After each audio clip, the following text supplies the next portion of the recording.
इस वीडियो में हम अद्वैत वेदांत अर्थात शंकराचार्य द्वारा प्रतिपादित माया के सिद्धांत, जिसे अविद्या या अध्यास भी कहा गया है, उसके स्वरूप की चर्चा करेंगे।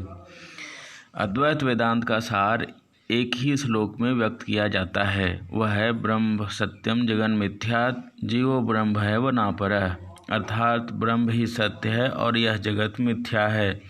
जीव और ब्रह्म एक ही हैं, भिन्न नहीं हैं।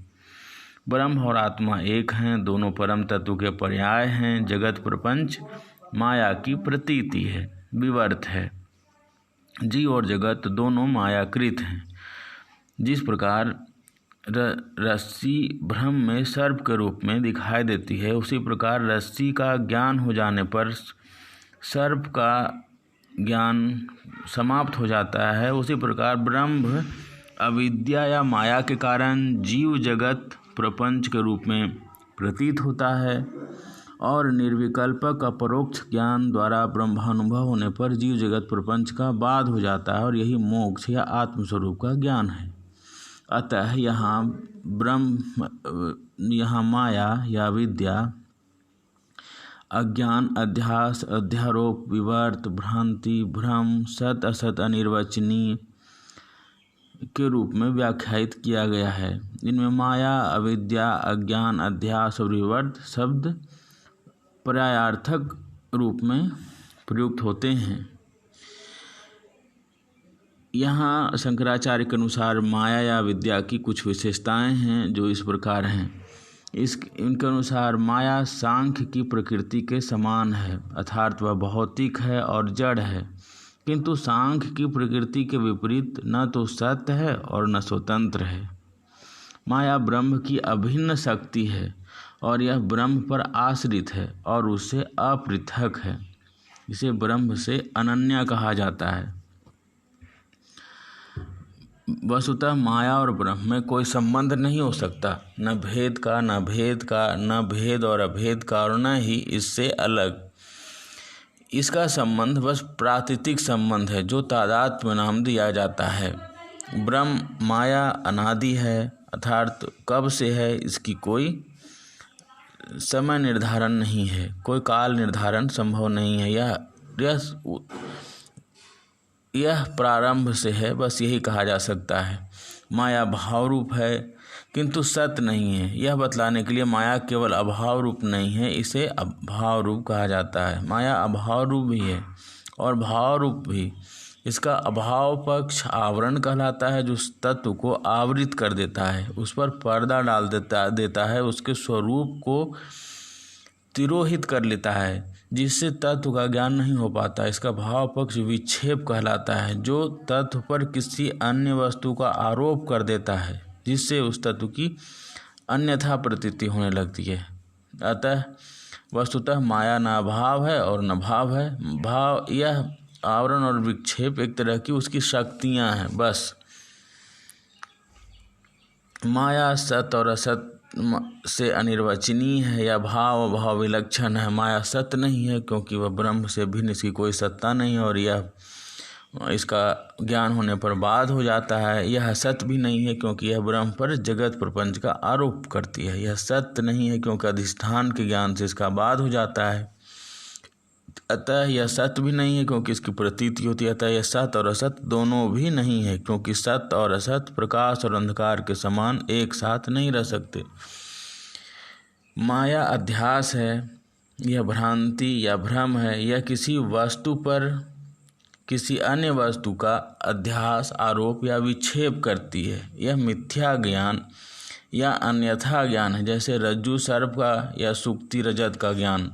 अध्यास या विक्षेप के पूर्व आवरण या अज्ञान का होना आवश्यक है, जैसे रज्जु या सुक्ति पर आवरण पड़ना, जिससे उनका अज्ञान बना रहे और ज्ञान न हो सके। यह केवल अज्ञान की अर्थात ज्ञान के अभाव मात्र की अवस्था है, जिसे भ्रम नहीं कहा जा सकता।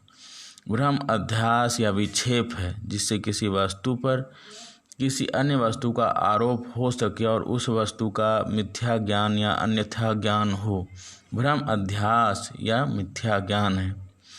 माया ज्ञान निरस्या है, अर्थात अधिष्ठान के ज्ञान से इसका निराश, बाध या निवृत्ति हो जाती है। जैसे रज्जु के ज्ञान से रज्जु सर्प की और ब्रह्म ज्ञान से जगत प्रपंच की।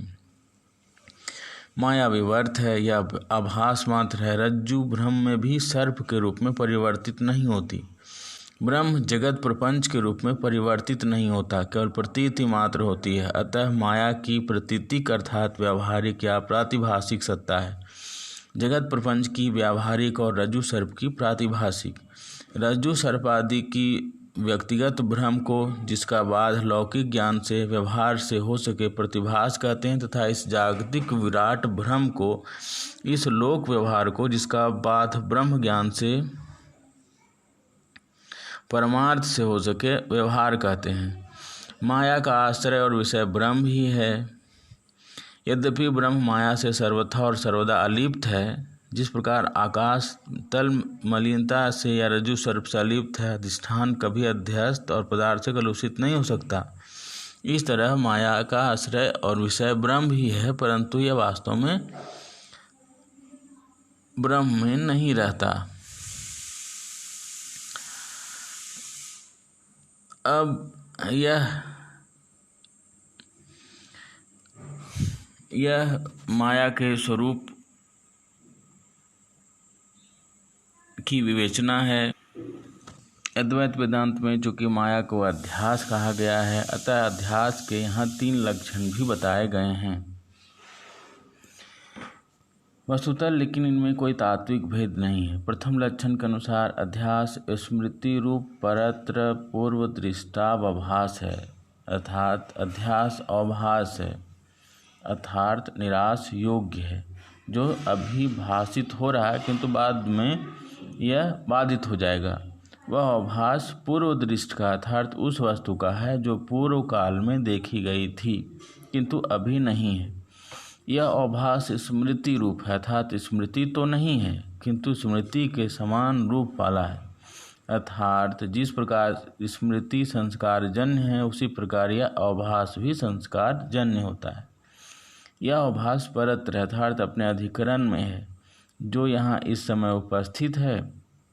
उस लक्षण के अनुसार अध्यास या भ्रम के 3 घटक होते हैं। पहला, वह वस्तु जो यहाँ इस समय प्रत्यक्ष उपस्थित है और सत्य है, यह वस्तु भ्रम का अधिष्ठान या अधिकरण है, जिस पर किसी अन्य वस्तु का आरोप या अध्यास किया जाता है, जैसे रज्जु या सुक्ति। दूसरा, वह वस्तु जिसका पूर्व काल में प्रत्यक्ष हुआ था, पूर्व दृष्ट, और जो अपने स्वरूप में भले ही सत्य हो किंतु यहाँ इस समय उपस्थित नहीं होने से असत है। यह वस्तु अध्यस्त है, अर्थात जिसका अध्यास अधिष्ठान पर किया जाता है, जैसे सर्प या रजत। यह स्मृति नहीं है किंतु इसका रूप स्मृति के समान है, इसके संस्कारों में उद्भूत होता है, जिसे अंतःकरण गलती से उपस्थित अधिष्ठान पर आरोपित कर देता है। तीसरा है आरोप या तादात्म्य की क्रिया, जिसमें अध्यस्त वस्तु का उपस्थिति अधिष्ठान पर आरोप किया जाना है। जब ये तीनों घटक होंगे तभी अध्यास या भ्रम होगा। रामानुजाचार्य ने अध्यास का दूसरा लक्षण इस प्रकार दिया है कि अध्यास किसी अन्य वस्तु का किसी अन्य वस्तु के धर्म के रूप में अवभाषित होना है।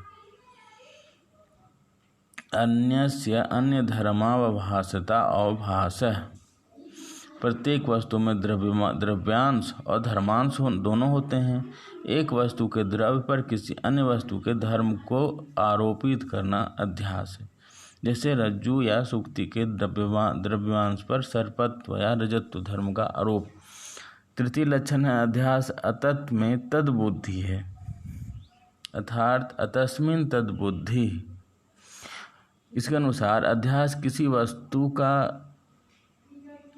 किसी अन्य वस्तु के रूप में ज्ञान है। अध्यास मिथ्या ज्ञान है या अन्यथा ज्ञान है। यह असत का सत्य पर आरोप है, सत्य और असत का सत्य और अनित का मिथुनीकरण है। असत सत्य के रूप में प्रतीत होता है और बाद में अधिष्ठान के ज्ञान से बाधित हो जाता है। शंकराचार्य ने इस प्रकार अपने माया की विशेषताएं एवं उसके कार्य का विवेचन किया है।